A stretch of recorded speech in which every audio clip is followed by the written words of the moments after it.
Waiting was not passive. Kai learned that before the week was out. He had always thought of waiting as the empty space before action, the useless part a person endured because the important thing had not arrived. Han treated waiting like a stance. Mina treated it like research time. Lena treated it like surveillance. Ryan treated it like a personal insult and still showed up every morning. Between them, the word changed shape. Waiting meant waking before dawn when his body wanted sleep. It meant eating the breakfast Mina put in his hand because she had started keeping track and would absolutely produce evidence. It meant letting Ryan walk beside him for 2 blocks after school even when neither of them admitted that was what they were doing. It also meant not checking the ruins from the hill after class, even when the sky cleared and the route would only take 12 minutes. It meant ignoring the hot little thought that one quick look could not hurt. It meant telling his mother he was tired when she asked why he looked thin, then accepting the extra rice she pushed into his bowl instead of arguing. It meant telling the truth sooner than felt comfortable. That was the hardest part because truth had timing now. Too late, and it became damage control.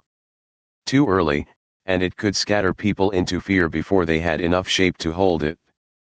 Kai hated that there was no perfect point. There was only the point before silence started making decisions for everyone. There was a man by the east gate yesterday, Kai said on Friday morning, while Han refilled the kettle. Mina's pen stopped. Ryan's expression sharpened. Kai forced himself not to soften it. Plain jacket. Watching the school entrance. He left when I noticed him. Lena set a tin of tea down too carefully. You waited until now to say that? I wanted to be sure. It sounded thin as soon as he said it. He had been sure enough to change routes. Sure enough to keep one hand on his phone until the man left. Sure enough to hold veiled flame so tightly afterward that his head hurt through lunch. The only thing he had not been sure of was whether reporting it would make everyone look at him with that careful, managing concern. You wanted to avoid being managed, Mina said. Kai looked at her. She did not look sorry.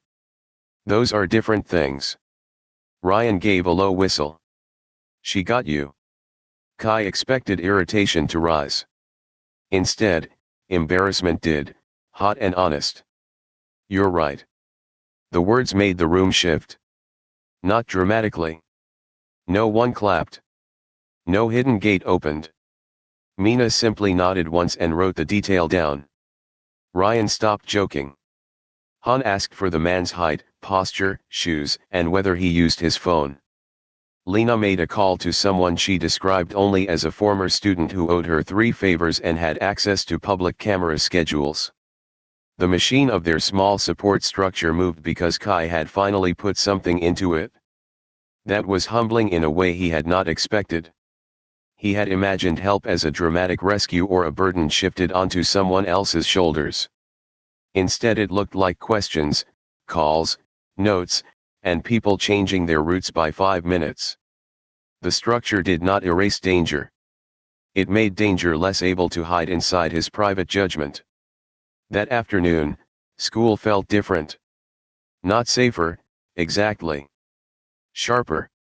Kai noticed which teachers watched the halls and which never looked up. Mina noticed the office window reflected the front gate if you stood near the trophy case. Ryan noticed 2 students he did not recognize hanging near the vending machines and, for once, did not confront them. He texted the group chat instead. The group chat had been Mina's idea and Ryan's naming disaster. After rejecting 7 names that sounded like criminal teams, she set it simply to Biology Review. Kai thought that was too obvious until Ryan pointed out nobody who saw his phone would voluntarily open a group named Biology Review. That was the first useful thing he had contributed before breakfast, and he spent the day mentioning it. They tested it between classes with messages so ordinary they almost became funny. Rain meant watched. Clear meant safe. Umbrella meant change route.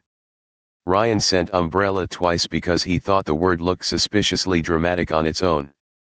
Mina replied with a reminder that code words stopped working if he treated them like stage props. Kai watched the exchange from the stairwell and felt the strange steadiness of a plan being practiced before it was needed. Possible nothing. Still reporting. Look at me, emotionally mature. Mina replied with a thumbs up sticker so dry it was almost a weapon. Kai smiled at his phone and nearly lost veiled flame in the middle of English class. His teacher was explaining symbolism in a poem about winter branches. Kai had no idea what the branches represented because he was too busy trying not to glow from being quietly pleased that his friends were ridiculous and careful in equal measure. He lowered his eyes to the worksheet and wrote branch equals patience in the margin. It was probably wrong. It was also not entirely useless. The system pulsed. Emotional disruption detected. Veiled flame continuity broken. Kai covered his mouth and pretended to cough. Progress came in humiliating pieces. He could hold the veil while walking. He could hold it through a quiz, though his score suffered. He could hold it while Ryan muttered nonsense beside him, but not when Mina looked genuinely afraid. Fear still called to the ember like wind to a coal. Han made him practice with distractions arranged like weights. First noise. Then movement. Then questions he did not want to answer. Lena discovered that saying Vale's name without warning broke his concentration almost every time, so she did it until the name lost some of its hook. Mina hated that exercise. Kai hated that it worked. If you want us to keep making more stories like this, don't forget to like this video and subscribe to Azure Inkblade. Now, back to the chapter. By the end of the session, Vale was still dangerous, but the name no longer made Kai's breath catch. It became a handle instead of a trap. Gray suit. Cafe table. Folder of photographs. Specifics he could name. Han made him repeat the details while holding veiled flame until the memory stopped arriving as a blow and started arriving as evidence. Han did not rush him to 20. That, more than anything, changed the pace of Kai's thoughts. The system counted upward. Vale waited somewhere outside their sight. The ruins pulled harder when Kai passed certain streets. Everything seemed to imply that speed was wisdom.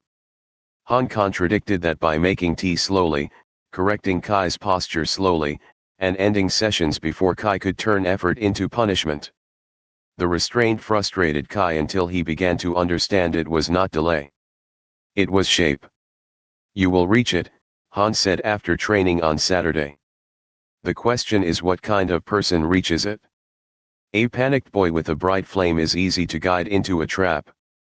A patient one is harder to move. Kai sat on the mat, sweat cooling at his neck. I don't feel patient. Good. Then you are practicing the real thing. Kai sat with that while the candle guttered in a draft from the door. If patience were a feeling, he had none of it. If patience were a practice, then maybe the ache in his knees, the unfinished threshold, and the messages he sent instead of hiding all counted. It was not inspiring. It was work. That made it more believable. Later, Mina spread her maps across the table and showed them a safer way to continue research without going near the ruins. Public archives. Old newspapers. Library scans. Boring sources, she called them with visible disgust, then spent 2 hours devouring them like treasure. She built a list of questions before letting anyone touch the records. Who owned the lots around the ruins before the city sealed them? Which companies bid on redevelopment? Which articles vanished behind broken links? Kai watched her turn uncertainty into categories and felt his own panic settle a little. Mina's method did not promise answers. It promised that ignorance could be divided into smaller pieces. Ryan found a name repeated in 3 articles, North River Development. It appeared beside land purchases, then disappeared behind subsidiaries whenever public attention turned toward the ruins. The discovery came after 90 minutes of Ryan complaining that archival search tools were an attack on human dignity. Then he went quiet. That was how they knew he had found something before he said it. He turned the screen toward Mina with a carefulness that looked strange on him, one finger under the repeated name as if it might escape. That sounds like Vale's people, Kai said. Maybe, Mina replied. Or someone Vale's people work for. We need more than maybe. Ryan leaned back, pleased with himself. I found a thing. You found one name, Mina said. A thing with capital letters.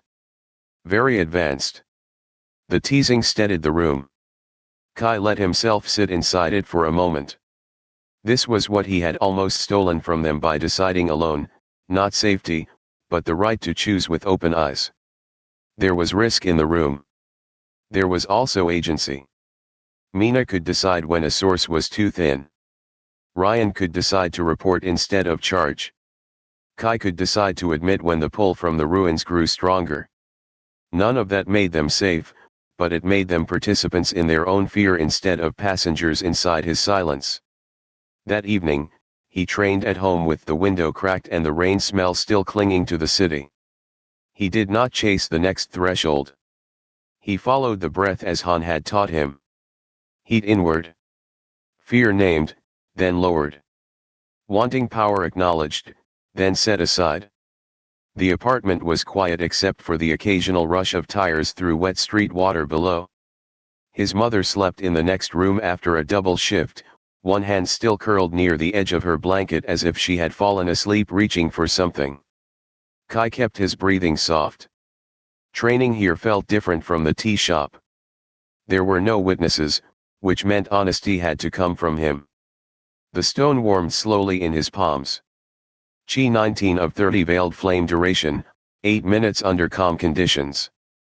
Support structure, active. 19 brought a sharper pull from the ruins.